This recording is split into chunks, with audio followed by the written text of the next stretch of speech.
Well, it's on Ride Along, so it's happening here. Came over here. What does it mean?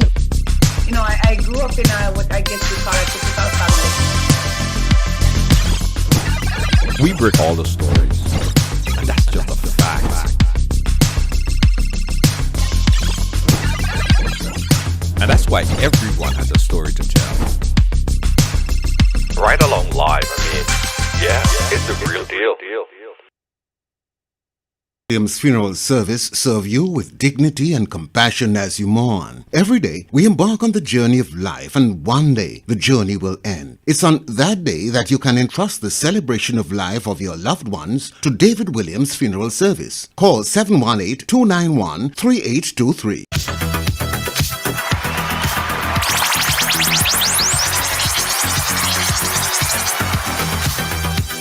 Night Riders, how you guys doing? Welcome to Tuesday on the Ride. Prime time Tuesday on the Ride. Welcome. Hope you guys doing good. V!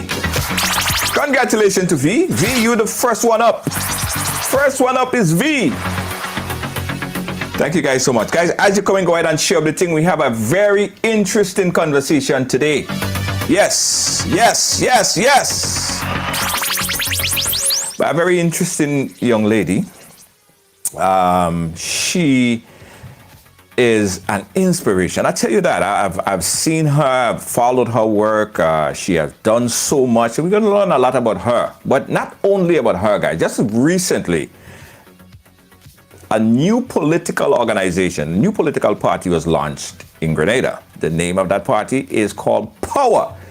So, not only going to learn about the person behind Power, we're also going to learn about the new political party and their plans for the future. I saw a lot of you guys was asking about what election is on the 23rd. What is that I'm hearing? New political party? Yeah, new political party. She's going to tell us all about the plans and stuff like that. Her name is Miss Andrea Rapier, and she's here with us for the whole hour, including, guys, if I feel like you guys are sharing the program and doing what you're supposed to do and everything like that, here's what I'm going to do.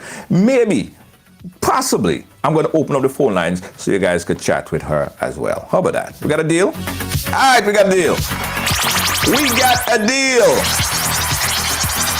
So let me start by doing it as well. I'm going to share the program a few times, and I want you guys to do the same as well.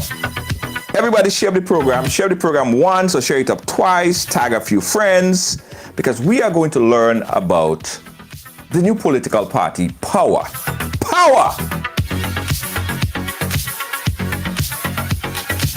Yeah, Night Riders. Let me share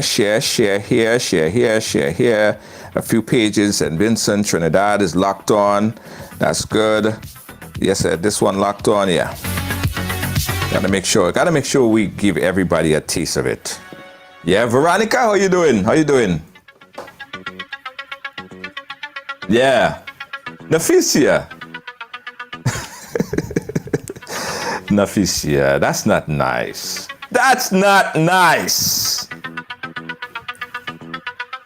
Let me share one more time, guys. Sharing is caring, right? Yeah.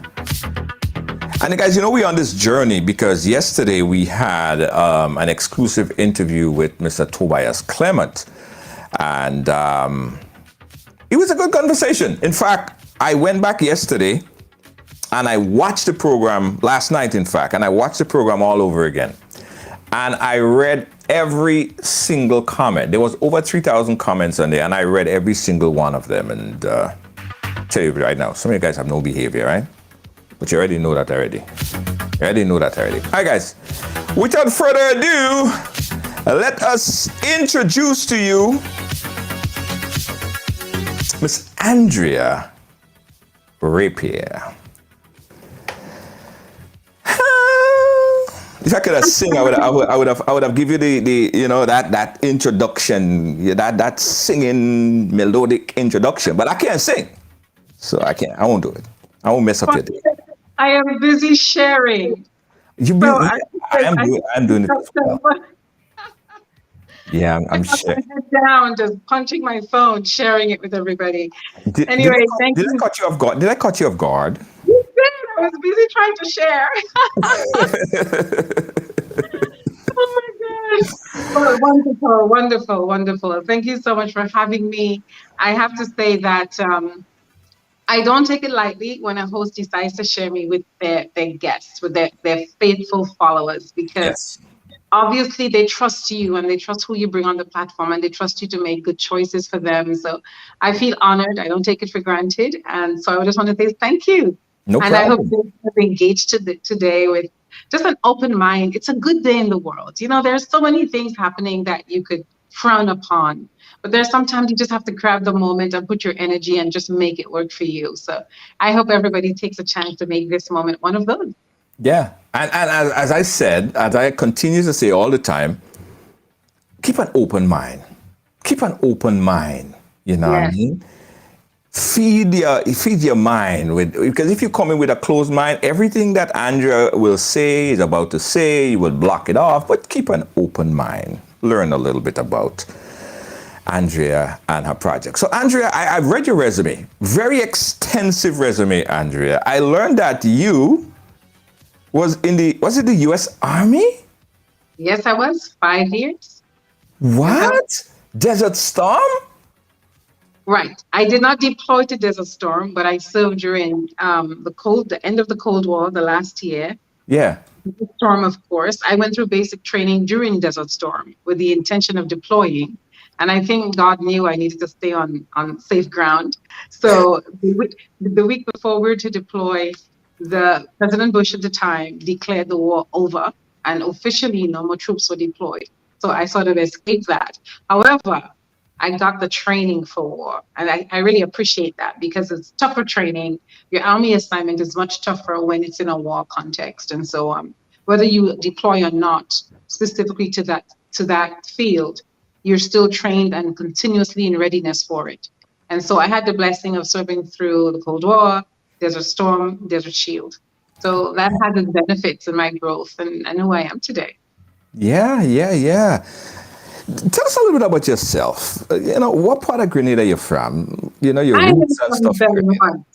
I am from what I proudly call Little London. When we Uh-huh. were growing up in Gary Day, there's that section between the Paddock Junction in Belmont and the Springs Junction, and that was Little London. And I think it's because everybody there went to England to study or something like that. Anyway, Uh-huh. so I grew up there, right across from Grenada Baptist Church. The house is still sitting there. My grandmother's house, who at the time German Pope, she died a couple of years ago, and she was actually permanent secretary to Eric Gary. So I basically grew up on the knees of Sir Eric. Every afternoon after work, they had bourbon and gin at our house. And Mhm. though I were a child at the time, I sort of was in this space of the politics and I think that energy sort of comes off on you when you're in that environment. You know, children absorb so much before age 7, and that's exactly the period of time from age 1 to 7 that I was in that environment. So that's sort of the start off. I went to teach a mod school for any of the Grenadians from way back then. Mhm. I went to teach a mod school, and then I went to Woburn School. And so I passed common entrance from Woburn and went to AHS. Uh-huh. The girls, we know who we are. The Yeah. rowdy, noisy game changers, that's us. And I finished AHS, and the whole group of us, we were enjoying school so much that we decided, let's go back one more year and do a whole new set of subjects. And so Really? we went back, we paid for, yes, we didn't want to leave AHS. And so we went back, paid for subjects, and then I migrated before sitting those second sets of CXCs and migrated to the US and spent about 6 months there and moved to Sweden. And there I learned the Swedish language, became quite proficient in that, came back to the United States, joined the Army, went to university and the Army simultaneously. And then I was assigned to Germany, and that was part of the end of the Cold War period. I spent a year there. And that was also very enriching, learned the German language proficiently as well. And so I did 3-year tour in the European US military and then came back to the US, where I was assigned to Texas for a while. I left the Army though and became an entrepreneur. And I found that as I pursued education and business, there was a disconnect between what I was learning and what I was experiencing. And so I literally had to design my own education. I had to design, take what I want from academia, and then find seminars and coaches and mentors. Spent a lot of money on it, but really, really built on top the foundation of what Grenada made for me. And eventually I became a mom. I'm still doing mom and entrepreneurship together because I just believed in that motherhood is the highest call of a woman. I'm Right. also kind of like that. And I know not every woman gets that opportunity, but I think every woman could mother someone. And I happen to be blessed with 6 children and 5 boys and 1 girl, and dedicated my life to that as a businesswoman, and was successful doing both because I could control that. Yeah. So forward along, I lived in Europe different times, in different countries, and came to recognize that Grenada needed us Grenadians, that the issues that we have in our country is going to take Grenadians at home and abroad together to work it out. And those of us who have left, we are children of the soil. And there's a story of brain drain, which I'm so against that story, because the brain drain idea says that the best of Grenadians left the country, and that's why it's in the state it's in. I disagree with that. I think the root is always greater than the fruit. You cut a tree down, the root's going to shoot another one. It's going to continue to grow. So I think the root is our country, and that's what the greatest potential is for us. However, the prosperity and opportunity and wellness and equality for regional impact is not something that's sustainable in our Grenadian community. So those of us who left got that power. When we left Grenada, we got access to power, prosperity, opportunity, wellness, equality, and the ability to have an impact. And because we got access to power, we were able to grow from that root that we received from Grenada. Right. And I think it's only right that we return to that. And even on a tree, even when you look at your mango tree and a mango falls to the ground and it rots, it nourishes the root from which it came. And so it's important for those of us, like you're doing, Junior, that you have something to give back and you give it to home. And so because our party's name is Power, don't be fooled. We're not here because we want to take political office for the prestige, for the money, for all the things that's happening now. And we understand that the paradigm is what people have experienced. That's what they see in politics. That's how they see leadership, because that's what's been modeled. So you can't expect anything else. However, there are people right here in Grenada. I'm just one of, and there are people abroad as well who believe that the country is capable of more, and that there's a point where you have to say enough's enough. It's going to be up to me. Right. And I just happen to be one of those people who feel when you look at the Caribbean, Grenada, but the Caribbean as a whole, what are some of the biggest problems you see that impacted the region? Leadership, lack of it. The biggest problems have been the governance. And I'm going to everything has a cause. There's cause and effect. Every action has an equal and opposite reaction. Newton's law of gravitational force. We understand that everything that goes up must come down. But if you look at the Caribbean as a whole, after slavery, after the abolition of slavery, where we became proprietors of our own destiny, when our governments began to look just like us, right? Brown people, black people, yellow people, pink people, peach people, white people, because the Caribbean is that kind of kaleidoscope. Right. When we begin to govern ourselves, we stayed rooted. Like talking about root again, we stayed rooted in colonialism and religion. And we have to remember that during slavery, religion was used to tame us, right? Religion was used to tame us. So it was the pacifier. It was the sedative. Religion was a sedative that we turned to religion as a way of, as an outlet for our pain and suffering. But at the same time, when we did that, it didn't tell you that you were born sovereign, that you were made in the likeness of God, that God himself calls you a God, and that he gave you the same power that he himself had, which is why he made you in his image and likeness. And that power is called sovereignty, the ability to exist independent and be decisive, independent of any other being, any other thought, any other element. That is sovereignty. And that power is harnessed in every being born. And religion took that away. It gave you a paradigm that said you should yield it. And so we yielded that sovereignty And colonialism wrapped its grip around that. And so we were choked by this two fist of colonialism and religion. And governments that looked just like us, sound just like us, came up poor just like us, descendants of slaves just like us. When they got in position to be the difference, they decided to become the new taskmaster. And that is the problem of the Caribbean, that they've been small-minded and short-sighted. Small-minded in that they have only thought of themselves, and in the world, just take Grenada's world, 110,000 at home and over 500,000 overseas. They became small-minded because they only saw themselves, only themselves. And then they became short-sighted because they only saw the immediate gratification of their own pockets and their own pleasures. But if they were open-minded, they would have seen an opportunity for everyone, all of us, descendants of slaves, all of us, to elevate together in our own sovereignty, to create a strong unit in the Caribbean.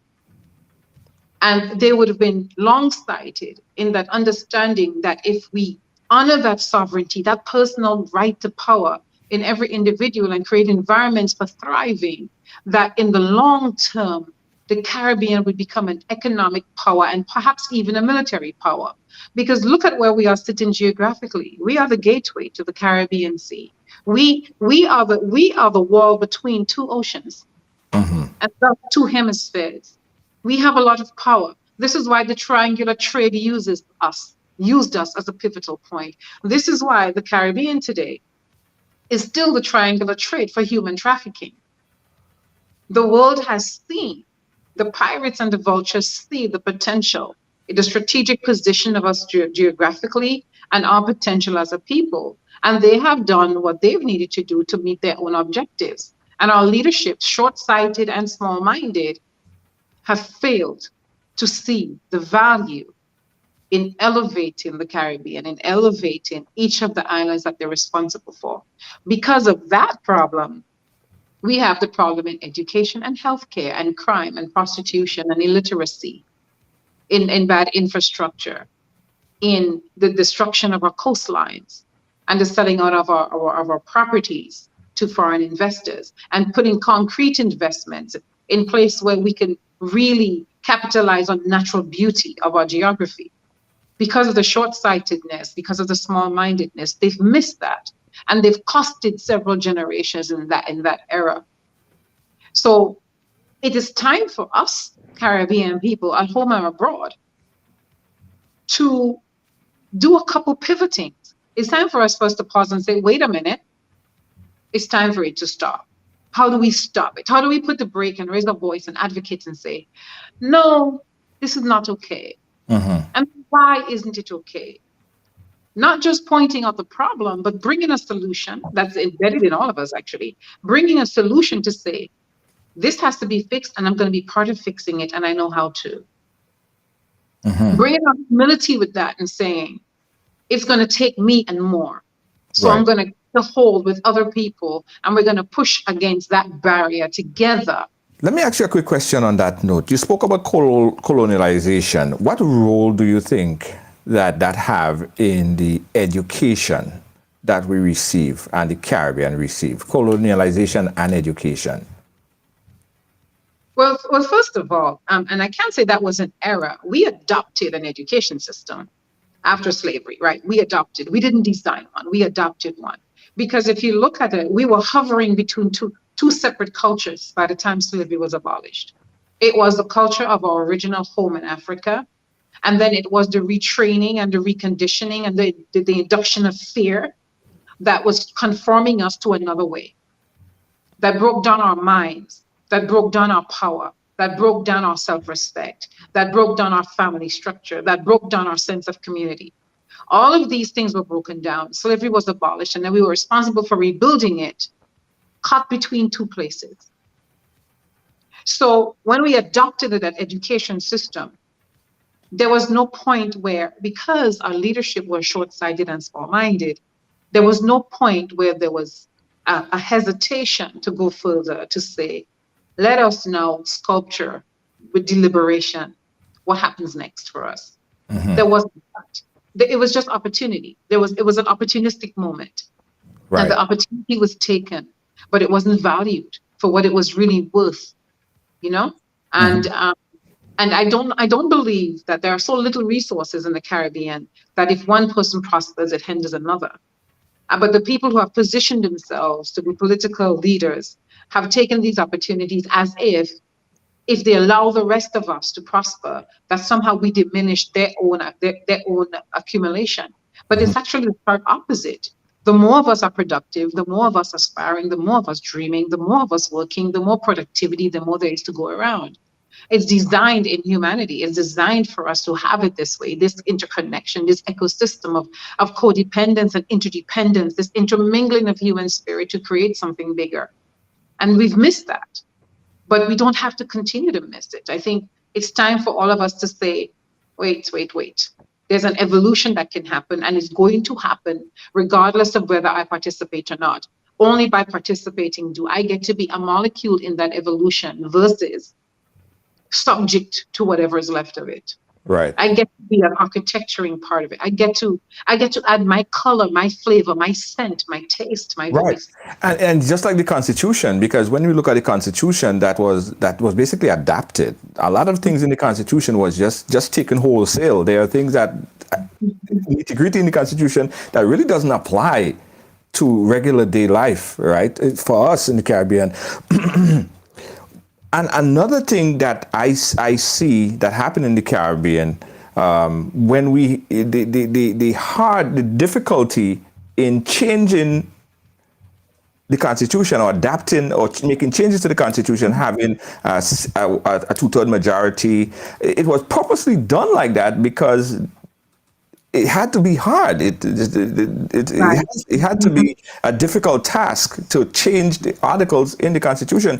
What's your thoughts on the Constitution, the adaptation of the Constitution, and also referendum in changing articles in the parts of the Constitution? I think it's actually long overdue, but I think as government, we need an opportunity, and power wants to take that opportunity to go through our entire constitution line by line, line by line. And the reason I say that, in building power, we had to create a constitution for our organization. So of course, we did it the smart way. Let's see what all the political constitutions are out there, and let's see which one is closest to our values, and then take that, tweak it, and innovate it to what we want. We found in going through those constitutions that there was so much ambiguity. Ambiguity is a dangerous thing in a constitution. Yes. There was just enough ambiguity in the constitution so that politicians can make it relative to what they want. What they want, yeah. Subjective. So we had to start all over again. And we sat down and went through and architectured a constitution that a third grader, a child in standard 3, should be able to read it and regurgitate and say, oh, that's what that means. Right. That's what that means. And when we looked at the ambiguity and we took it apart and we got very specific, very specific. There are no shades of gray. Our constitution leaves too many shades of gray. Our constitution needs to be rewritten by our people. One of the mistakes we make in the Caribbean is that we assume our people are not intelligent enough for such discourse, but we are. Politicians just have to stop talking out of their ties. Mm-hmm. Speak to people in a way they understand. Speak to the people the way they do when they sit in their living rooms at home, kicking back with their friends. Speak to the people the way they wanted to be spoken to when they were in high school or secondary school, primary school, right? When they were in secondary or primary school. But they speak in these elevated terms, this long, big language that the common person is clueless. Right. No human being will ever admit to being clueless. True. So we pretend we understand when Right. all along we are in the dark, and they make decisions for us. And because we know we don't understand, we make the assumption that they must be right because they understood. And we are being prostituted. We are being pimped. Mm-hmm. Because they know what they're doing and we don't. But they're doing what they're doing, extracting from us our youth, our energy, our creativity, our innovation, our potential, our power. Right. And our constitution needs to be taken down line by line. And I'll tell you, my imagination can go kind of far. I'll put it back sometimes. But I literally imagine taking the constitution to the classrooms for about 6 months. You take one term and you go through that constitution line by line with every student. You have every student write those lines in the way they understand it. Regurgitate what that means and write it in your words. Now take it home and discuss it with your family and say, here's what the Constitution says. And find out what your family thinks about that. And we come back and we talk about it again. Right. And we have town hall meetings that politicians want to have now. We do town hall meetings where we explain it. We get a common Grenadian who understands. We have a lot of very brilliant men sitting at the rum shop. They're drunk, but they're not foolish. Let them explain it to the other guy in the rum shop. Let's have a constitution 6 months in our country. And then, one by one, we have a national vote. At the end of 12 months, we can have a constitution that the entire country gets behind, that is relevant to our people. And that conversation includes the diaspora. Yeah. Because one of the mistakes the Caribbean is making is that the diaspora is the milking cow for our GDP. Send the barrel, send the money, send the cell phone, send the X-ray machines, send all your charity, be philanthropists, but stay out of our business. And then the diaspora, everybody wants home, everybody wants the root, and as we age, they've proven in medicine that as you age, you start reverting to childhood and you want the things you tasted and the sounds that you heard and the music that you heard. You start longing for them as you age. And so the diaspora, work 2 and 3 jobs. You're in New York, you know what I'm talking about, Junior. Yeah. Who went from first shift to second shift and maybe picked up a third one before ever even jumping that bus to go home. My mother did that. To send a barrel to make sure we have shoes for school and shirts and everything. And then send a little money to buy that little lot of land. And some of them went as far as building a house or thinking they were building one because they were needing money for one. Only at retirement age to find that Grenada doesn't have health care. The Caribbean doesn't have the kind of health care that my now elderly health condition needs care for. I can't afford the medicine and there's no government programs. But I have my Medicare here in the US. So I have to stay here because I can afford health care here. There are no benefits for me if something happens to me. There's no system that takes care of me. So guess what? We have exiled the diaspora that has fed us. Yeah. Indirectly, we have exiled them. Yeah. So it's important for us. We just have to start over, understanding that what the past has given us was good for then, but it's not good for now, and it's not good for tomorrow. On a programming note, let me tell you guys, we're speaking with Miss Andrea Rapier, very, very talented, long list of resume. I mean, she has done so much. We're also going to be speaking about the launch of a new political organization called Power and what Power is all about. We're talking right now about education. And someone made this reference to education to me one day, and they said that some politician purposely try to keep the population uneducated so that information is just going to fly over their head. Do you believe that in our region, are you seeing that? Politicians keeping the population uneducated or trying to keep them as uneducated as possible? Absolutely. Absolutely. We see that in Grenada clearly, and I have friends from other islands who say the same. We see how the Imani program has been structured. We see the level of illiteracy is telling us something. If you also look at the demographic of who is voting for whom, who is supporting whom, who is showing up at whose rallies, who is talking and supporting who online in the political conversation, you could tell by the language, you can tell by conversations where the ignorance is and where the support is going. And that is what has fed it. And it's unfortunate. And there are 2 different kinds of leadership, but it's still all leadership, right? Whether you were a leader who was a vulture and a devourer of the people that you led, or if you were a leader that developed and elevated the people that you led. There are 2 kinds.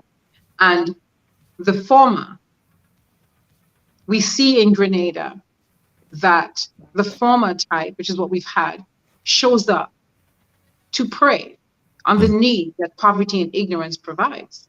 That environment is a suction cup for votes. And I said yesterday at our lunch, I made a statement, and I don't know if it made it through any of the press, but our vote is the currency of exchange from which we bargain for our future. And we should spend it well. If I go to the store and I want a malt and it costs $2 and I put $2, I want a malt. Don't give me a chiclet. Right. You know, I want a malt. Don't take my $2 off the counter and then give me a chiclet and tell me you're done. Right. You know, I want a malt. When I put that vote down, that's the currency I'm spending for my future.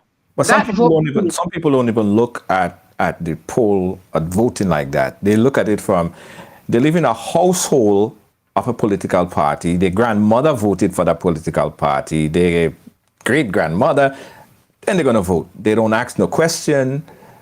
They just vote the way that they their parents or their grandparents vote without considering exactly what you're talking about, which is very important. Not just giving away your vote, but holding your vote as a bargaining chip. Yes. Yes. And you see, I don't know if you've ever heard the story of the ham.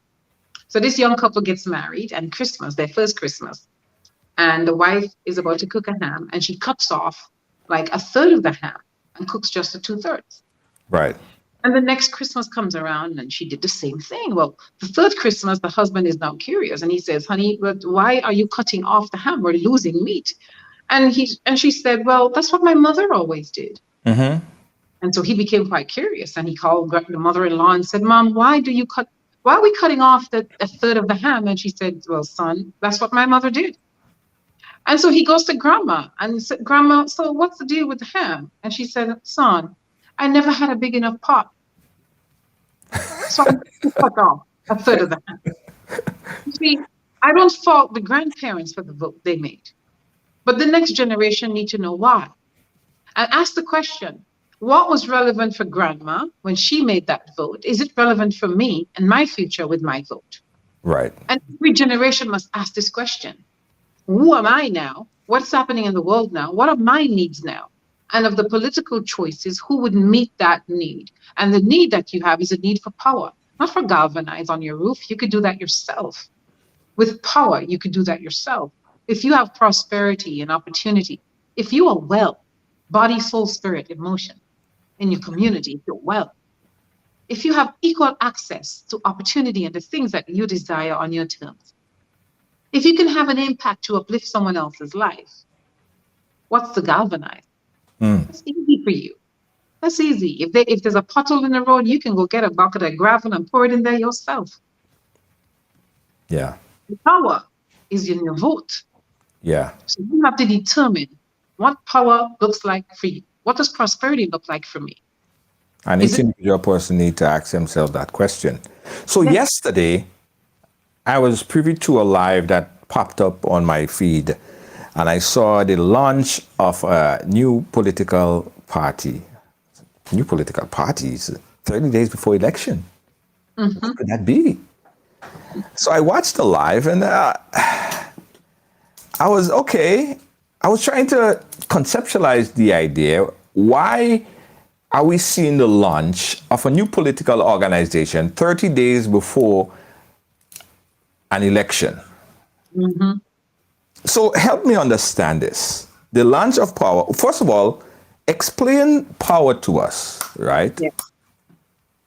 And the rationale behind launching a new political organization 30 days or about a month before general election.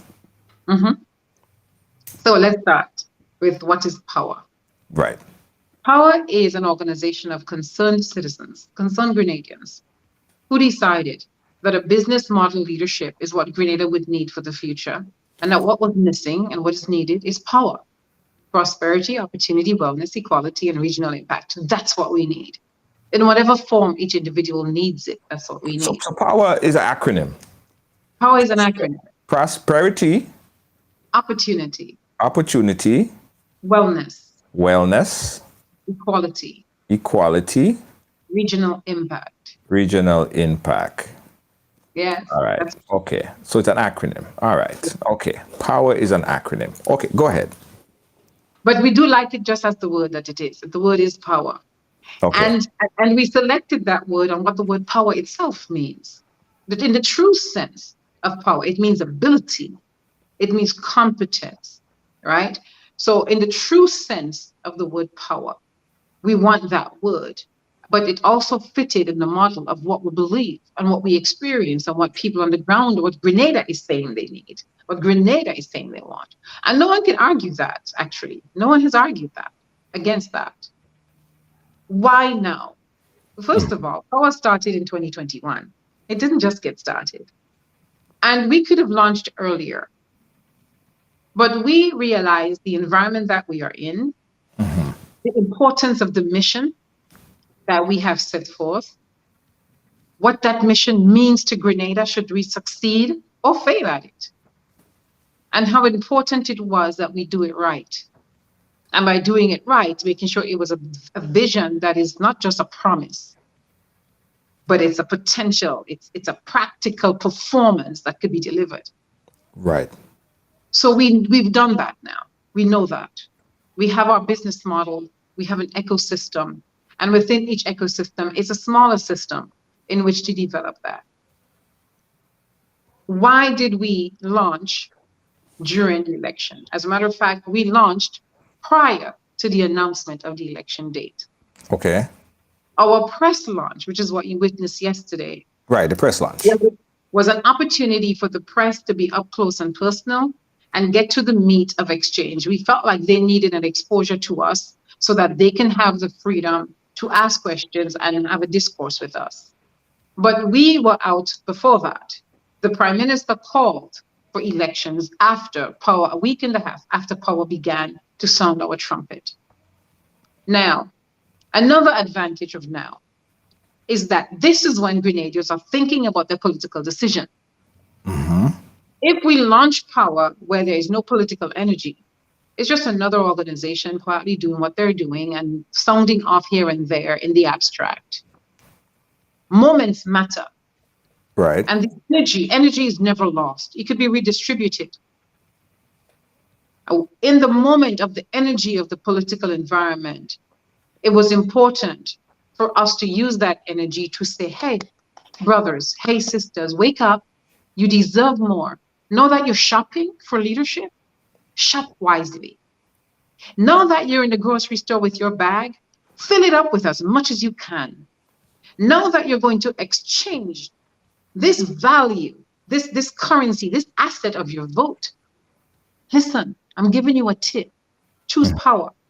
Choose no matter who you vote for, vote based on power. Right. Vote based on prosperity and opportunity and wellness and equality and impact, right? But are you going to be contesting this election, or you are setting up yourself now for the next election? We are setting ourselves up and we are contesting a few seats, of course. And the reason that we're contesting a few seats is that we realize that once you register a political party in Grenada, you are on the ballot. Okay. So then why waste the paper? We're on the ballot. But here's the thing. If we weren't contesting or we sounded like we weren't interested, people would be also less interested in what we have to say. And what we have to say is important for the Grenadian people. It's not that power thinks that we are the only people that have a vision for the country. It is not that power thinks that only our candidates are best suited for the country. There are candidates in other parties that are good people, good intention for the country, and they will serve it with integrity and they will serve unselfishly and they will do a good job. If you choose that person, then you chose power. You chose someone who would advocate and represent your prosperity and your opportunity and your wellness and your equality and regional impact. Who are your candidates? Who are your slate of candidates? So far, we are disclosing 3, which is Ian Roberts and I, and Orisha Joseph. And there's a question, I want to just finish answering that question real quickly. Sure, no problem. My thought. Another, and probably the most important reason of all, why now, is that as the early days of the campaign started revving up, I don't know if you were paying attention, Junior. A lot of Grenadians were paying attention and shaking their heads and going, here we go again. The drama began. The theater has started. And when we paid attention, there was no content. No one was promising Grenadians something that was worth their vote. No one was respecting the Grenadian people enough to say, down with the theater, and now let's deliver content. Let's have a discourse. Let's hear from Grenadian people, and let's talk about our worth, and let's talk about the future and where we want to go from here. We're in a mess. We all know that. But do we stay in the mess? Is there a way out? If there is, what is that way, and what is my part in it? That conversation was not happening. So to provoke that elevation, to provoke that kind of value, we had to step out and begin to deliver that value, and thus setting the bar where people will expect to hear more from everyone else. And we have succeeded. I don't know if you've noticed. With some people, we have succeeded. Others, their tricks have worked for a couple of years, 20-something years. I think they're too old to change their stripes at this point. But there has been a lot of elevation in the conversation. And for that, Power is happy that now Grenadians are hearing more value, more content, and they can make a better choice on the buffet that's in front of them. Again, you have an asset. Your vote is your currency. Shop well. Right. So about the candidates, right? And what you could probably include that in the answer there. What would be the difference between Power and say a TGM who came in, dibble and dabble, and then, well, it looked as if they didn't see themselves viable. They're not contesting the election. What makes Power different than TGM? Okay, so I'm going to answer this question with a little bit of some petals to it. Okay, I'll imagine it as a blossom here. I would say first about TGM. There were some good people in TGM. I was one of the people that started TGM. Oh. I left very shortly after. And I left for the reason that TGM has fallen apart. I left because I realized in the direction that it would go, there would not be power to the Grenadian people. And so I saw the signs early and I left. As other people saw the signs, they began to leave as well. But there were really good people who came into TGM expecting this kind of conversation that we're having now, expecting the kind of impact that our organization is giving. They have goodwill for the country and they really want to serve it. And so I would like to say at this juncture that Grenadians shouldn't disqualify everyone that you saw, whose faces you saw at TGM, because some of those people had really goodwill and still are valuable for the country. That said, right. Power, the difference number one is the leadership of Power. The same reason why I hit that button saying, hey, let's do something, and it became TGM. This is the same reason why we started Power now, except that Power is built on a different type of culture. Power isn't here as a flash of lightning. Power is a group of concerned non-political Grenadians. We are not politicians who just simply think that is going to be the Grenadian responsibility. All of us, not politicians, because we're the ones that have the power. We're the ones who give them a job, that we had to take it into our hands. We know the pain ourselves. We experience it. We see what's happening in our communities. We know that there's a solution. We want to be part of it. And we're not unique in that way. We simply created an environment where the people who feel that way have a place to put what they want to give. Right. So Power is a container for people who see that Grenada can do so much better and that they have a vision and they're willing to do it without the compromise. Because it's possible, you know. It is possible to run, and especially with a business model for leadership, not a political model, but a business model for leadership, and setting this up with the same kind of energy, the same kind of resources, the same type of mindset that a business organization has to have, with the competencies that structures in place, so that we don't have the ingenuity gaps that we have now. And we have that in Grenada. We have, I mean, imagine how many people come back from our diaspora and try to give their talents to our government. Say, hey, I'm an engineer. I see what are conditions of our roads. I work with infrastructure. I'm willing to help. I'll do a design for free. I want to be a part. I want to contribute to where I see the need is. The door gets shut in their faces all the time. Local Grenadians here who don't want to be part of the status quo, who understands that we are a small country, regardless of how well you are doing as a Grenadian locally. If everyone does not do well, if we don't change directions, Grenada could become like Haiti. That segment of the population that could be referred to as them people, that segment of our population that's struggling in poverty and illiteracy, they're not that far from your neighborhood. Right. They have needs, and we all have to reach in. We have to all get our hands in there to help build those communities so that everyone can be safe, everyone can thrive. We're all affected. It's a small community. Right. So power, what's different about power is that we're down there in the streets. We're not off in the by and by living in our gated communities and feeling as if we are exempt from the population's pain. We are the population. We're ordinary Grenadians, and we mean this. This has to be done for our children. Right. So let's talk about the candidates and the leadership of power. What's the structure? What's the model? Break it down for us. Who's the leader of the party, and who are some of the candidates? Sorry, our structure is the same as any company. So we have a president, we have a marketing director, we have an operations manager, we have someone responsible for technology and cybersecurity, all the things you find in a company. We have an administrator, we have an administrative team, accounting and financial management team. We have all the same things that a normal company will have. And what we've looked at is all the areas of development in Grenada that will add into the ecosystem of development so that we lift everything at once. Tourism affects healthcare. Healthcare affects tourism. Healthcare affects productivity. Entrepreneurship affects productivity. Education affects entrepreneurship. So we have this cycle, and we've built systems within that we can plant this model into the country where you begin to see people dream again. People begin to innovate because it's possible.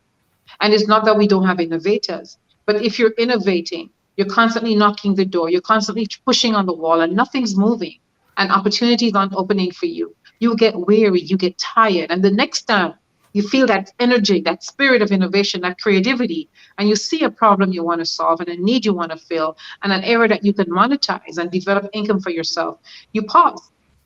You hesitate because you know the barrier is waiting for you to hit you in the face. We want to remove the barriers. We want when a young person or an older person, I'm 51, I have dreams still. I can still innovate, I can still create. I want in Grenada that when someone thinks about an idea, that the first thing they don't think is no behind it. Right. That there are possibilities and that it isn't difficult to access possibilities. I don't know if you've tried to work through the civil service here, but everything here is difficult. Simple things are difficult.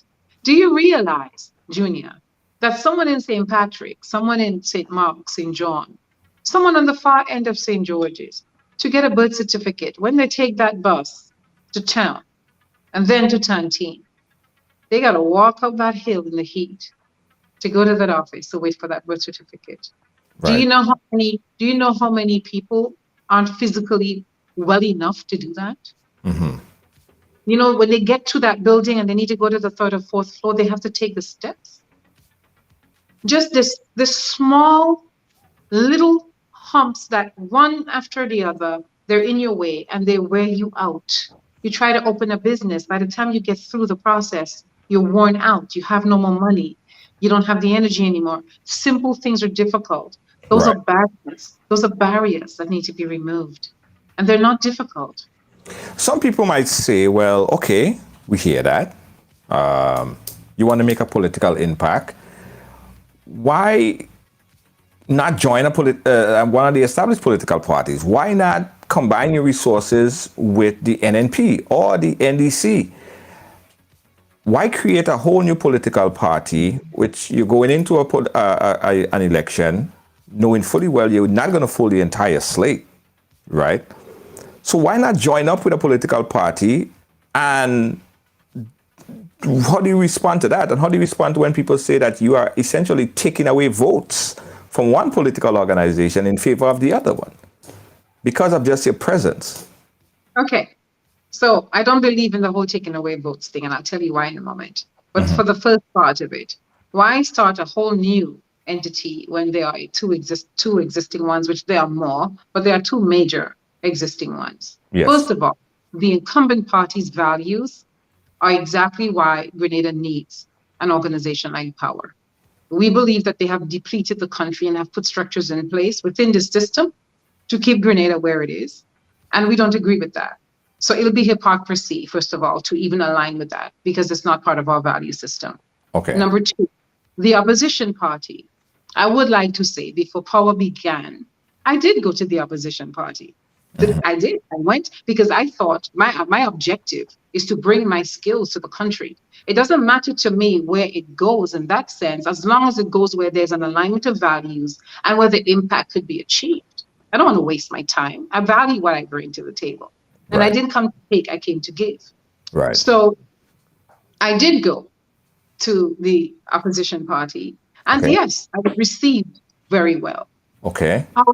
However, I also discovered that there was some deep misalignments of values, that I did not get substantial representation, that those misalignments were understood.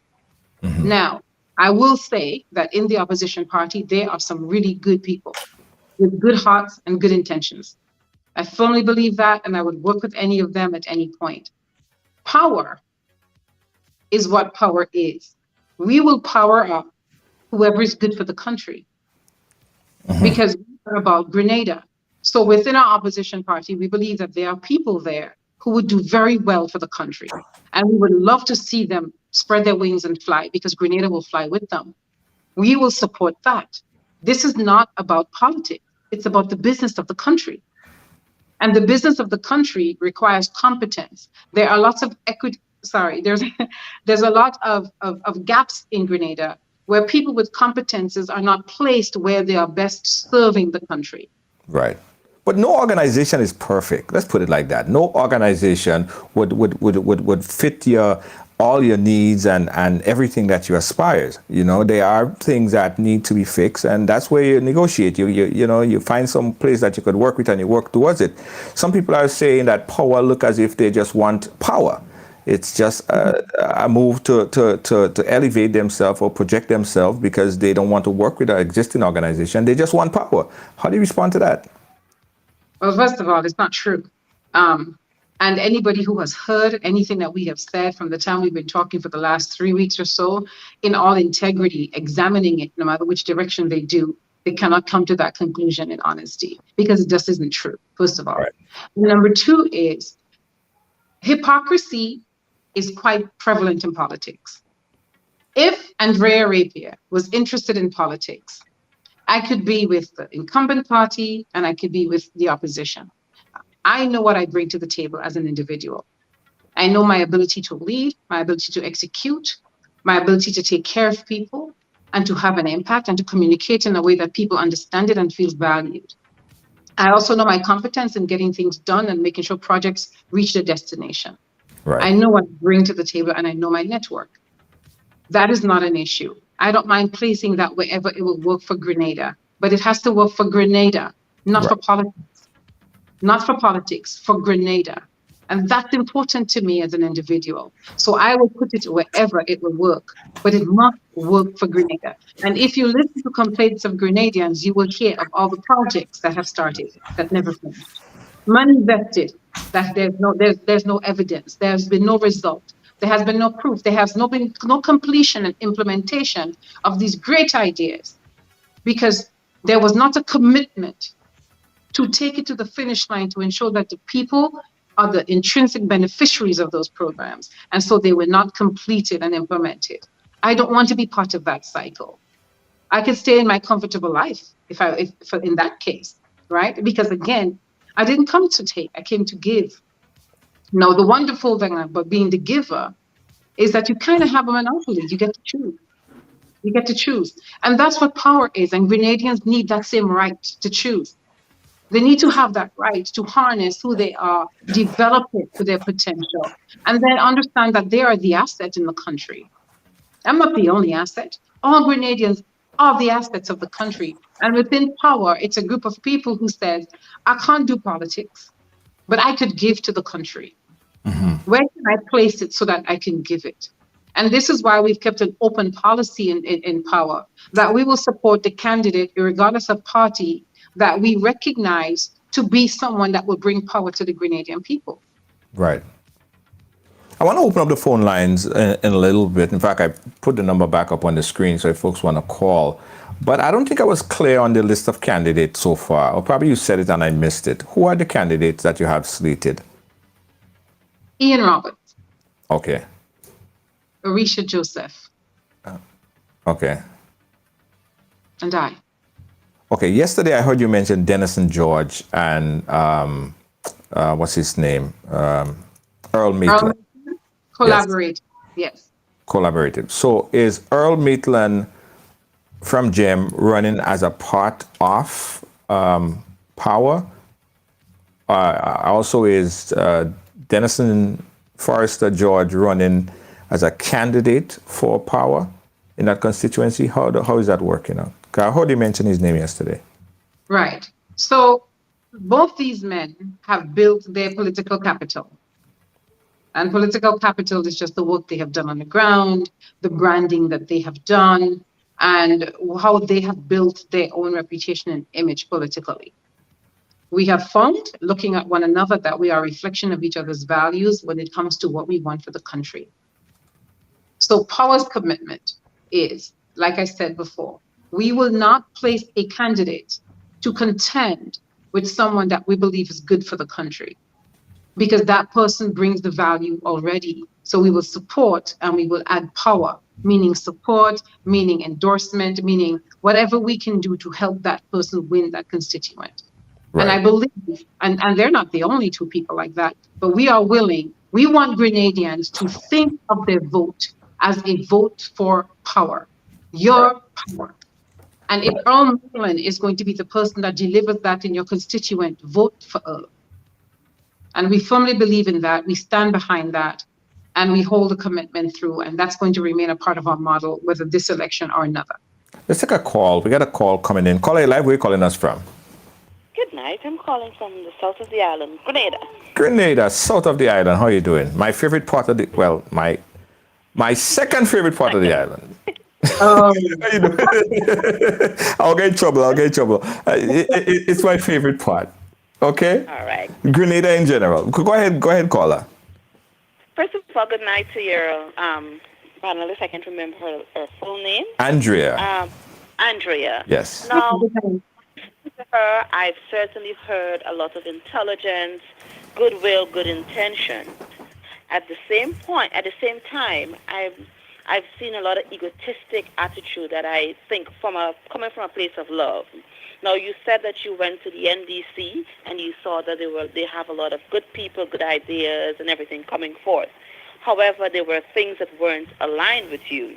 Now, even in marriages or companies you go to, you never find anyone that is totally aligned with you. So if you really wanted to help and you really think that they were good, then you can work together and try to see if you can iron out and how you can pull together and to make these misfits as close as possible. Because even with the people that you're going to pull to your power, they're not going to all align with what you want to achieve. Mm-hmm. Secondly, you asking the Grenadian public to vote for you at this time where, in my opinion, and this is solely mine, for at least the last 10 years we were raped and robbed of our resources, and there is an opportunity by another party who has been trying to gain momentum to alleviate us from this culture. And at this time, you're coming there, and I don't see a lot of well-thinking Grenadians, would jump on the boat bandwagon at this point to power, because, as your words, Junior said, way yiddy day all the time. Now it's... Hey, that was not, Makola, that was not my word. Well, your program. Okay, I that was not my word. Let's be clear. Okay, but go ahead. All right then. Well, I think it was the incumbent PM, right? Right. Where did they? Where did We they? needed someone to match us, someone to wake up the idea. People have been working hard to wake up the thought and wake up the youth. You coming to take some of those votes, if anybody is able to go to I wouldn't say anybody's persuaded to do that, then you weaken in our long fight for something that is not viable, because the power does not have enough constituency leaders. Second of all, you seem not very good at sticking at one thing. You're jumping from everybody. TGM, that, because you can't find nobody else. And even though I think that you have a good intention, your timing is wrong. As someone from the Army, you should know that your timing is out at this point. I believe you have good intentions. I'll make two suggestions. Either you try to see whether or not you can join with a party. Obviously, you're not going to go with the NNP from what you say, and see what you can do, or you can probably wait until we were out, see how things goes, and then probably for the next election, which I highly doubt, things don't go, you can probably set to see if you can come to rescue and do bring things together. Right. Have a pleasant night, and I want to say you are indeed intelligent and seem very articulate about what you want to do, but there's a lot of misfits at this time. Thank you, caller. She will respond. I'm out for go ahead. Well, first, I'd like to ask By the way, you did anticipate that you would get that. Of course. I'm prepared for it. So I'm not sure if the caller is aware of the number of surveys that's been done in Grenada over the last 18 to 24 months that shows that 40% of the voting population is refusing to participate in this election. 40%. That's a very large number. Reason? 28% of the population who will not vote said because they want neither of the two predominant parties. The other part of that, 12%, refused to even answer the question, disinterested. Mm-hmm. When you have an electorate where 40% is disinterested in the political process, there is really not a good representation of what the population wants for the country. That 40%, it's not that they don't want to have a say in what happens in the country. It is that they have been disappointed and they don't see a choice that represents them. And that's important to respect. Now, both the existing parties that she referred to have their bases. In whatever state their bases are in, they have their bases. Those same surveys show that 32% of voters said that they will vote for the incumbent. About 26% said they will vote for the opposition. That 40% says, hands off, I'm out, I don't want to be part of this. That's unfair to our entire population. Uh-huh. That there isn't a representation that pulls everyone into the process, regardless of the result. And that's something that has to be recognized and responded to. Because if our two predominant parties were meeting the needs of Grenadians as a whole, because 40% is a large part of our voting population, to say that they want out. I'm not even going to vote this year. I'm done. Power is to bring that engagement to those people. They want something. They love their country. They want to participate. But they're saying, on the menu, I need another dish. And power perhaps speaks to those people. But whether we speak to all 40% or not, what is certain is that Grenada deserves prosperity, opportunity, wellness, equality, and regional impact.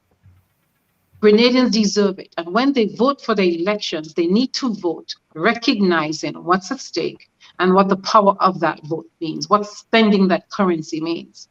Mm-hmm. So to say, based on what the caller said, so to move over and corner our population into just these two choices. And I will say that there are other choices in the country that in the press, it just seems to be two parties. There are other people. There are other people who have been serving, like Earl Maitland you mentioned. Earl has raised funds to send so many patients who couldn't afford care, and there is no care in Grenada for surgeries overseas. He has helped families build homes. The man is a marshal of philanthropy, and Grenadian families know when to call him. And they have results. They have tangible proof that he leads and he delivers. And then when it's time for election, the noise drowns out the sound of his work. Yeah. And then we are beguiled into this seduction and we forget the value of that vote. It's time to recognize the value. And if we achieve just that, then we've achieved our objective. If we achieve waking Grenadians up to say, wait, let me contemplate. Let me think about this. And let me put value where value belongs. Let me get the most I can get out of my vote. Mm-hmm. Let's jump back to the phone line. We got a caller on the line. Caller, you're live. Where are you calling us from? Hi, good afternoon. I'm from Grenada. Yes. We as Grenadians know, as being in the opposition, the incumbent has a habit of paying to defragment anything that they see that has strength to oppose them. I'm not saying Ms. Rapier is part of it, but where have this party been all this time? When all the struggles, where have they been? Now Grenadians have woken up. What is she saying? They didn't come to wake up Grenadians. The revitalization of NDC has awakened Grenadians and opened the eyes of the youths and the minds of the youths. And now it's at a position where the incumbent have seen change and the wind of change is about to blow. All of a sudden power has come. Whom is to say isn't one of those that is being paid? This is my comment. Thank you. All right, thank you, caller. Yeah. Are you a paratrooper? You the paratrooper that they're talking about? Wow. I'm sorry. I had to laugh at that one because of the impossibility of what she's even suggesting. It's not true. And I will respond. I will respond by saying this. I will refer back to the numbers. And I understand that Grenada isn't a data-driven country. But believe it or not, so the politicians are using the data, right? The politicians are paying the surveyors to take surveys so they can see how effective they're being. They can see whether or not their campaigns are working and how they need to change things. We have access to the results. Regardless of what we tend to feel emotionally, or we think based on what's happened in the past or what we see in rallies and all of that, when surveyed repeatedly, Grenadians continue to say 32% will vote for the incumbent and 28 or less for the opposition. And this survey was done 4 months ago, after the opposition did their restructuring. So it isn't power that is giving away the win to the incumbent. And where has power been all the time? I love the question. By asking the question where power has been all the time when all this has happened, it indirectly asked the question, where has any one of our political parties been when all of this has been happening all the time? Power started last year, but our opposition party has been here for 34 years. Power started in 2021. And power, again, is a collection of concerned Grenadians, just like the caller, who has decided, I have to do something now. After the pandemic and everything that happened, and people started struggling even more, people started saying, I got to do something now. I have to do something. I can't wait on politicians now to change my country. It's going to be up to me. And I think we should respect that. I think we should honor that. We should value that. And whether Grenadians decide, like our caller who asked the question, whether she decides with the incumbent or the opposition or any of the other parties or even power, she should make that decision that now as a citizen, I have a part to play and I'm going to do a part, I'm going to do more. Right. Let me ask you that survey, Andrea, because I'm not privy to the survey. You mentioned it. I never seen the survey. What I know is that last election, 20,000 people did not vote. 20,000 people. This disgruntled block of people did not vote. What I also do know is that the population is about 78%. The youth makes up about 70-something% of the electorate. So I'm not privy to the data of this survey. Where is that data? Where could we find that data? Where could we examine the data? Who did the survey? All of those stuff. All the parties have that survey. Well, not all. The two major parties have that survey, but that survey was done by a company in Canada that is run by Justin Pierre, and he's actually a Grenadian in Canada. Is that survey available online? I could pull it up. I could look at it. We could analyze it. Who was surveyed? All of this stuff. I can give you the contact information, and you can reach out and get that information. But it is public. It's public information, so I'll send you the details afterward. Yes. Right. Okay. Yeah, that would be good to go through that. But you just mentioned 20,000 did not vote last year. Yes. 20,000 people did not vote last election. That's significant. That is significant. And if those people fold their arms, the result will be the same again. And based on the surveys, there hasn't been much of a shift. And like everything that goes up comes down, right? So when there's something new, it gets attention and goes up. So when the opposition party made their restructuring, the energy went up and there was a movement. Everything that goes up comes down. It will happen with power. It happens with the best of everything, the best companies, the best dancer, the best players, the best musician, the best everything. Everything that goes up comes down. And life is an ebb and tide of investing and rising and falling. It's how nature balances everything. Right. Okay. With that, the numbers have not changed. Have not changed because the people who are not voting have not been provoked enough to move it. And I think part of that is the perspective. Because you see, if I'm voting green, then I don't consider anyone yellow. Right. Because I'm loyal to green. I don't even look at who it is I'm voting for green, as long as it's green. So I don't evaluate the actual candidate. If I'm voting yellow, I do the same. Power is saying, and someone has to say it. So we are taking the responsibility to say it because, again, we're not leaving it in the hands of politicians anymore. Power is saying, whether you are traditionally green or yellow, vote as a Grenadian. You may still end up voting yellow because that was the best candidate when you voted intelligently.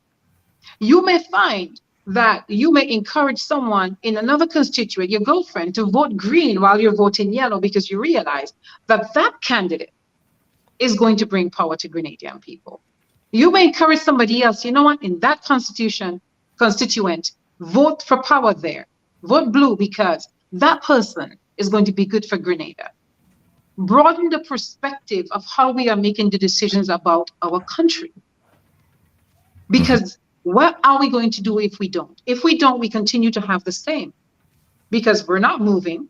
Everyone is staying right where they are, comfortable, and no one wants to disrupt. No one wants to cross the line. Let's look at the candidates. Let's look at each candidate. Give them that respect to look at each candidate and evaluate who is going to be good for Grenada. Imagine them all in a white T-shirt. Right. Imagine all the candidates in a white T-shirt, and then look at who will be good for the country, and then just make that choice. Yeah, from a canvas. Let's take a call. We got another call on the WhatsApp. Call on the WhatsApp. Go right ahead. Where are you calling us from? Good night. I have one question to ask Ms. Andrea. Yes. Where and when was this survey conducted? How recent? Because nobody asked me about how the rest of the people that I know. Yeah. So I want to know when was this survey happened. I want to know that things change quickly. And as time has been by, people have been seeing and having reasons to change their opinion and to decide what they want to do. For me, I've never voted, and I swore that I would never vote. But this year, you believe me, I would be one of the first in line. Mm-hmm. Junior, I didn't hear everything. I heard about the survey. Hold on. Caller, the question, one of the main question Oh, she hung up. I was kind of having problems hearing it as well. I sort of kind of heard the first part of the question, but I think one of the things that she was saying is that who conducted the poll, and because they never asked her anything, and what people have to understand, a poll is just a snapshot. It's not like the whole population. It's just a snapshot of a particular place. So I guess that's what one of the things she was asking. How come they did the survey and she was never asked, or families were never asked anything? Right. So the surveys, just traditionally how polls are done, they randomly sample the population. So they will spread it out over every demographic. So they'll ensure that there's some youth, there's some elderly, there's some male, there's some females. They'll spread it out over a demographic and get a small sample of each. And the questions are not just piled into, here are 10 questions. The questions may come one today, one tomorrow to your cell phone, or you may get a phone call. But it's accumulated and that data is put in and quantified, and then the results speak for themselves. And when those surveys are repeated, they validate whether the previous survey was a good reflection of the population.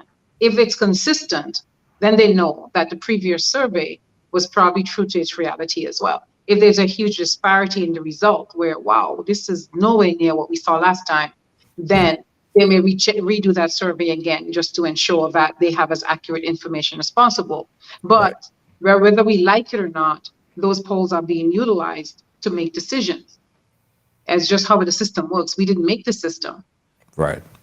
Let me ask you this. Under a power-led administration or under a power-influence administration, what and how would power deal with stuff like pension and gratuity? How would power deal with the question of bi-weekly payments to public to employees? These two things. How would power deal with this thing going in? First, okay, pension and gratuity. Mm-hmm. Okay, so the situation with our pension, it's done. It has to be repaired going forward. What are the options? Well, we have had some conversations with some financial analysts and economists to hear what are the possibilities, what can happen. Grenada currently has, and I'll be brief on that because I honestly don't want to disclose a lot about it, simply because I think that's an asset that we have that we want to hold on to for now until whoever's going to fix it, we contribute to that. But Grenada has currently 3 financial institutions where there is enough funding, if pulled together to create a stronger national fund, will solve some of the problems that we have with pension and gratuity. And it'll also create an environment where Grenadians can reinvest in Grenada. So it's not at risk. So that it's not at risk. So that's how we would handle that. Now when it comes to wage and compensation, we have a whole different concept of how wages are even supposed to be paid. Mm-hmm. That will be most profitable for Grenadians. For example, if you're being paid once a month, you're actually leaving money on the table. About 300 EC a month, actually, the math says. Mm-hmm. If you're paid once a month, because the months don't all have an equal number of days. You're actually giving your employer a few free days of work every month. True. Right? Yes. So let's just look at that as something that has to be recognized and has to be corrected. The business is still open, it's still making money, but that employee is now working for free because they're not getting paid for those extra 3 or 4 days because they're getting paid once a month. True. They get it back in February though. If we go to bi-weekly payments, then we stop that issue. But I want you to think now of compensation and from another model. What if people were paid for result versus time? Result. For productivity versus time. I want you to imagine if I show up at work and I sit there from 8 to 4. And I'm saying this because looking at Grenada, we look at how can we increase productivity, increase wages and compensation because our per capita is quite low now. And it needs, even our cost of living, our inflation rate, is just an imbalance there with what we're making and what we need to spend for our lifestyle, for the basic lifestyle. So looking at wages and compensation, if you are paid not for time, but for your actual effort, for your actual work, productivity will increase, thus allowing a platform for increasing wages. So many people complain that they go into an office, people are sitting there and they're doing nothing. There are several reasons for that. One is perhaps that there's nothing to do because the size of government is too big, because we're not digitalized and it's inefficient. However, by expanding industries in Grenada, where there's a whole lot more work, by opening up entrepreneurship where more people can go into business and actually have what it takes, including financing, to succeed in business, you change the landscape of what work looks like in the country. So now people are working in a broader scope of fields, new markets are open, people have more options on doing things that they love to do, that they're passionate about, cross-training and skill development, so people can now fill these new markets with competence. Isn't that the same thing like getting paid on commission? No, not exactly. But it's very similar, but not exactly. And let me give you a case in point. If the goal today for me is to call every day, my boss has a goal, I want you to call 20 customers a day. 20 customers a day. I want you to close 5 sales a day. If I come to work from 8 to 4 and I do that by 12, can I leave? Or do I need to stay to 4 o'clock to be able to get that full day's pay? Shouldn't I be able to end my workday at 12 when I have met the goal? No, I have a choice if I want to go past that. But shouldn't I be able, know that I have achieved and exceeded my day's benchmark, that time, I now own that time? So my pay has not diminished, but my time and what I can do with it has increased.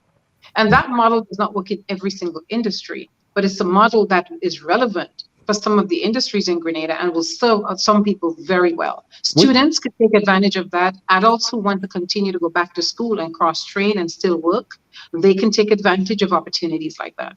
Which part of the world uses that strategy right now for the population? Is that a novel idea? It's not a novel idea. There are companies that do it. And it isn't, and like I said, it's not something that you can put across the board because industries have different requirements, labor requirements. But it is definitely things that companies implement. Some companies implement it partially. Some of them don't implement it at all. But again, I firmly believe, and Power believes, that we have to look at Grenada as what's relevant for Grenada. What works best here, what works best for our people. And for those who that works for an industry that it works, we should be able to be flexible and to expand that. And that's good business because you increase productivity for that person, that individual. That person can actually go to school and work at the same time, have 2 jobs, have a business and work for a company at the same time, increasing the possibilities for their prosperity. So there is a way to be creative about it, relevant for Grenada, for what works in Grenada. What about the idea? I just want to get you on the record on that. Now, 20 years ago, the incumbent prime minister said that he explore or he is willing to implement the concept of twice per month payment, fortnightly, right? But that was never implemented. So the NDC now came in and said, Deacon Mitchell came in and said, that's an idea, that's what they're going to do. The Prime Minister came back and he said the reason why it was not implemented was because after he looked into it, he realized that it was not possible to do. Case in point, the VAT payment, which is a chunk of the earnings that comes into the coffers of the government to pay public employees, that payment don't come in until the 20th of the month, 20. So it doesn't make it, the money is not in the account at the time to pay on a bi-monthly basis. What's your take on this analogy? Who is right and who is wrong in this scenario? Which party who's right and who's wrong in this scenario, based on your experience? So I want to take it beyond a right and a wrong. And let me explain why. I agree that people should be paid at least bi-weekly. And maybe that doesn't work for every organization, but I think in Grenada, people could be paid bi-weekly. Let's shift from that. So you could give 1 point to the opposition leader for saying that. Now let's Right. go to what the incumbent said. The funds are coming in on the 28th, and therefore there isn't the funds, the fluidity, there isn't the cash flow to be able to do that. Well, that means that you're working from a zero balance, right? As government, we don't want to work from a deficit. And this is where the business model works. We need to expand industry in Grenada so that we could fill our vault. The government has to place a base so that there is an extraction point. So what comes in on the 28th of January is not what's needed to pay salaries in February, because we need to be able to create a base. Grenada could be productive. There is money making opportunities and resources in Grenada that can really build the middle class, pull people out of the extreme poverty, pull people up from the poverty level, increase our middle class by pushing more people up into that area, increase in income and productivity. Grenada really has what it takes to do it. And if we do it and we do it right, we don't have the issue of an empty bucket from which we need to pay salaries once a month. We could fill the bucket, we put a base so that our cash flow is not depending on the immediate intake and expense. If you run a household like that, we call that living from paycheck to paycheck. Not even a common household wants to be run that way. You want to have something in the bank so that what you're spending now isn't scraping your bottom. If something comes up, you can respond. So if we would expand industry and begin to, and I had a conversation the other night on another show where we were talking about the national debt, and I made inference to the national debt. The issue with national debt is GDP, having a proper national debt to GDP ratio. GDP is cash flow, the bloodline of what money is exchanging hands within our own economy. When I buy and and I pay you for it, and what you take in, that's our GDP. If we just keep moving that money around and we're not taking money from another economy and bringing it into ours, we have the issue where we can't move to fortnight pay. By creating industry and increasing and scaling exportation, we now climb into someone else's GDP, extract money from that through sales, and put it into ours, increasing the buying power, increasing cash flow, so that now I can spend more, you can make more. But that takes time. That takes time to implement. It takes time to create that buffer. Yes, it does. It takes a long time to create a buffer. Could an administration do this within, say, their first term? Yes, that could be done within the first term. Could it be done in the first 90 days? I don't think it can be done in the first 90 days. I think structures can be put in place to facilitate it being accomplished over that 5-year period within the first 90 days. So the structures can be put in place in the first 90 days. And some of those structures include legislation as well. The policies as well have to support that kind of adjustment and innovation. But structures can and should be put in place within the first 90 days that we could begin to build the economy, moving it out to where you can actually have those low-hanging fruits within the first 2 or 3 years, and then expand from there. Where Grenada is now, any administration who has goodwill for the country needs to be thinking of how we could quickly deliver something within the first year in administration, because we are all coming from a deficit. We were in deficit before the pandemic. We're even further in deficit. Our people in poverty are in extreme poverty now. There has to be a jerk reaction very quickly to pull people forward. So there has to be plans in place so that the first 90 days you're laying the groundwork to get Grenada moving, to get Grenada working, and to bring sustainability to the places that are most vulnerable first, of course. Yeah. But is that something you could legislate? Because I'm thinking that you probably could try to implement that from the public service. But the private sector, you can legislate that the private sector pay bi-weekly. It's based on cash flow for that particular business. That is correct. But legislation does have an impact on the private sector. How does the grocery store price their products? Based on expenses, based on cost of operation. So our tariffs, for example, have an impact on what we're paying for prices, and that has an impact on inflation in Grenada. Right. So policy and legislation is always in the foundation, and it's one of our primary transformation models. In our primary transformation factors in our ecosystem, legislation is at the top, because you've got to make rules where all the players have a benefit, have an opportunity for benefit, and can be able to flourish and have prosperity and opportunity and wellness and Right. equality within that. The playing field has to be laid first. But some people might say, if you legislate this and an employee has, say, an employee have 50, a business have 50 employees, and it's legislated that you pay at this particular time, and when the company look at its cash flow and it's not going to make it, the company might just fire half of its staff, send home half, because you could only balance the books with 50% of the employees that he work with. Then you're in a problem because you have more unemployment. Okay, there's something called change management, Junior. Change management is how you strategize implementing new ideas and innovation and policies. So with bringing change, with bringing innovation and new development and expanding new markets, change management will look at who are all the stakeholders, how are they impacted, how do you get buy-in, and how do you take these stakeholders along the curve so you don't lose anyone in transition. So the legislation cannot just come and implement and say, effective the 1st of July, companies need to pay. That is not how that works. And I must say, and we say this in Power and we repeat it over and over in the press, that it is all Grenadians that has to be intrinsic benefactors. That means you're giving something, and beneficiaries, which means you're getting something. All of us have to participate in the next level of development that Grenada is going to need.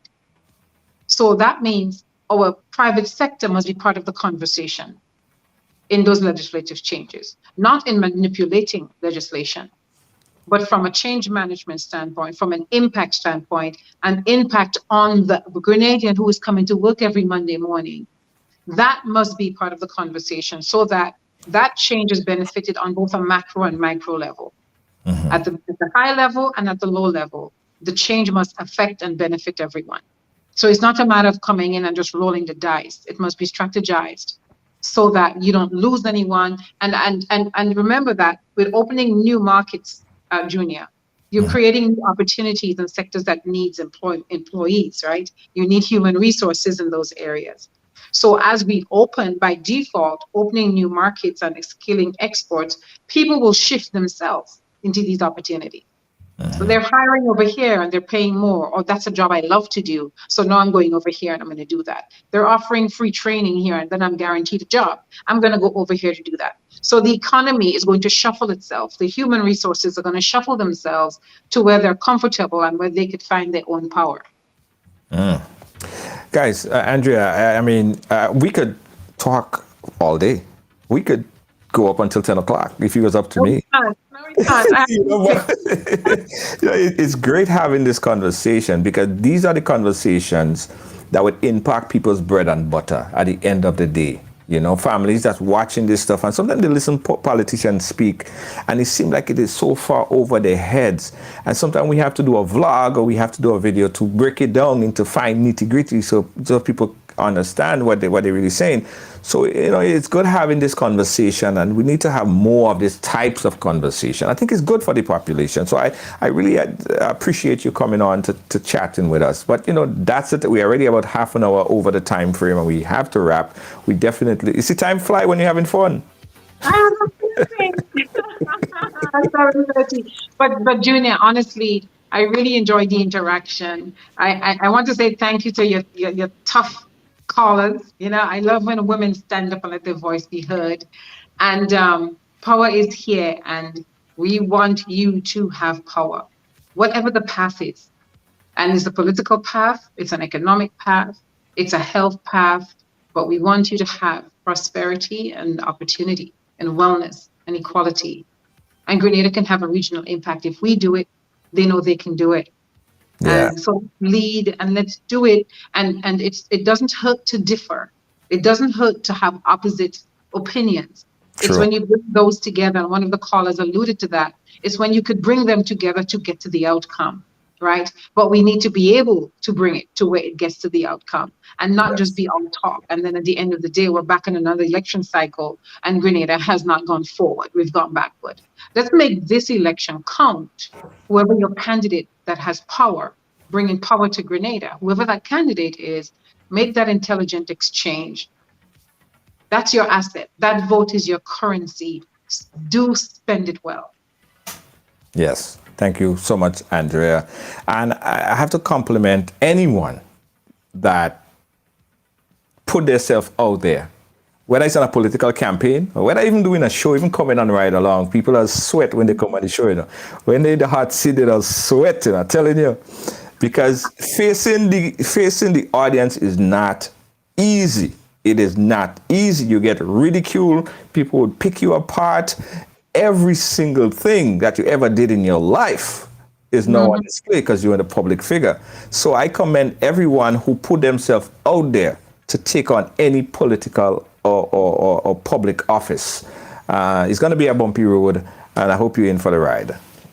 We are. And, you know, and I personally really believe this, that as long as I can remain authentic and truthful, it doesn't matter what the challenge is, what the audience throws at me. I could be consistent because it's authentic and it's truthful. And I keep my heart always wanting to benefit other people. It's up to them to take it. It's up to them to receive it. Everyone has that choice. But to hold the integrity of that purity and the honesty and truth will always stand. It might be beaten. You know, Jesus was on the cross and he looked like a mess, like there was going to be no good. Day 3 always comes. It always comes. And so I want people to hear the truth, and I want them to take for themselves, what they can apply to their own well-being and to their own uplifting, and not make it personal. Not make it whether they like me or they like power or they like another party or they like. It's not about that. You have an intrinsic sovereignty that you're blessed with, and you deserve what has been assigned by your maker to that. And you should have it. I don't see why not. Absolutely. Andrea Rapier, thank you so much. Let's do this again sometime. Certainly. Thanks for having me. Nice having you on. All right, guys, this is your opportunity to chime in live with me. I'm going to be on again for another 10 minutes to get to your calls. What do you think about power? Right? What do you think about power? What do you think about the timing of power? Let's talk a bit. 718-701-5720. You could call on the WhatsApp or you could call on the phone lines. Let us have this conversation right now. Yeah. And they say that power is, I think I wrote it down, prosperity, opportunity, wellness, equality, and what was the R again? I'll get it. Somebody probably wrote it down. But I thank power and anyone, let me tell you, anyone for taking on that job to go into public office, public life. It's just not an easy task, guys. It's not an easy task. I'm not there, I'm far from there, but I come on here and sometimes, you know, people forget that you're human. People forget that you're human. You know, the ridicule and the, you know what I mean? So you sometimes have to put on this strength, this overwhelming strength, almost like a mask sometimes. But at the end of the day, we all are human. And I give kudos to these guys, man, politicians or anybody that take on public life. And just get ready for the bumpy ride, because it will come. 718-701-5720. Give us a call and let us know. And also, I want to find out from you guys, are you influenced at anything that power presented here today? Are you feel more inclined to say, yeah, I'll give power a try? Did power sway you any way at all? All right? Let us know. Give us a call, 718-701-5720. I tell you all, you're leaving the phone line open for 10. Leaving the phone for, so you guys could call and chime in.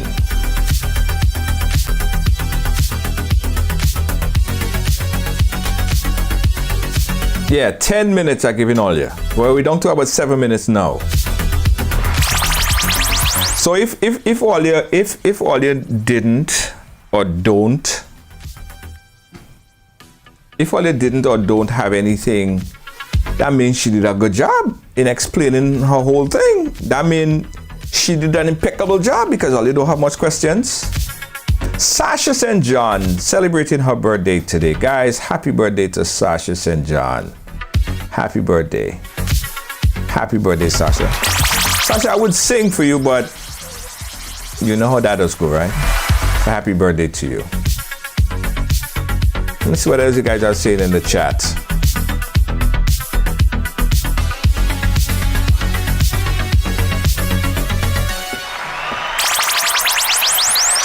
WhatsApp. Again, giving you guys an opportunity to chime in. I can't see where I can give all the opportunity to chime in.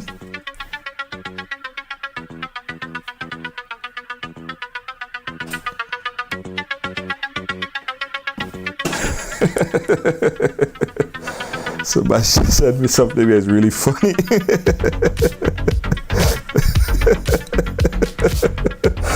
No. I would do a vlog of this later. Lord have mercy. So no questions, right? No questions?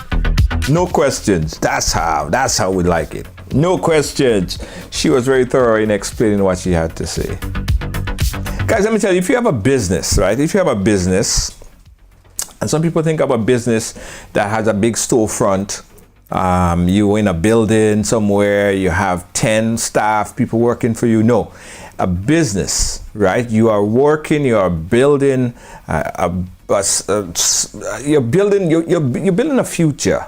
You're building something by your own. Now, oftentimes what we see is that businesses find it hard to move to the next level because they cannot afford the advertising budget, right? That's where Right Along Live comes in. We have a micro business advertising package. Let me see. Micro business advertising package. And that micro business advertising package is geared towards micro businesses from 1 to 5 employees. So you could be the only employee there. We have an advertising package that could take your business to the next level. If you want to find out about a micro business advertising package, give us a call and we will show you how you could send your business viral to the world, right? That's why we are here, to help you out. Caller, you live? Where are you calling us from? Hello? Hello? Caller? Oh boy. Caller listening to her computer. Caller, listen to me on the phone line. All right. All right, when you call, guys, listen to me on the phone lines, right? Listen to me on the phone lines, not on your TV. Okay? Right, so the micro business advertising package is geared to small micro businesses from 1 to 5 employees, right? Give us a call and we'll show you how we could market your business. Very, very reasonable advertising packages to help you take your business to the next level. Give us a call. The phone number on the screen, 718-701-5720, or just inbox us. Just inbox us. I will tell you and show you how you could take your business to the next level with our micro business advertising package. Right Along Live.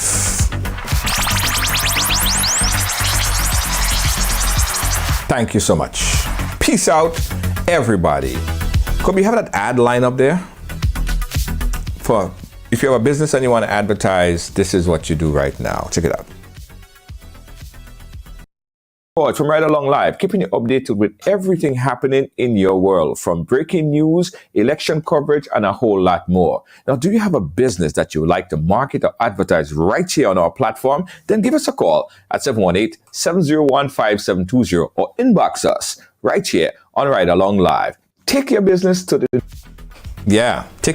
next level. Advertise on Right Along Live. Number 1. Good night, everyone. I'll catch you guys again tomorrow. Peace out.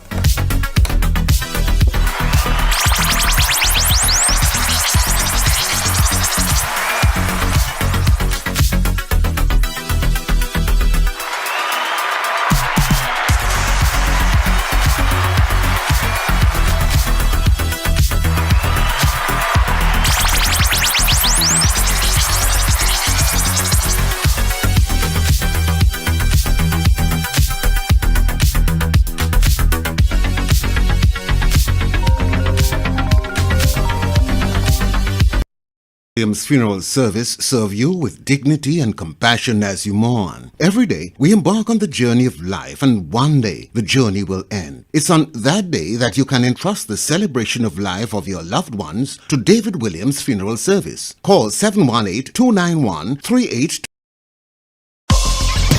Well, it's on right along, so it's happening here. Came over here. What does it mean? You know, I grew up in what I guess we call a typical family. We break all the stories, and that's just a fact. And that's why everyone has a story to tell.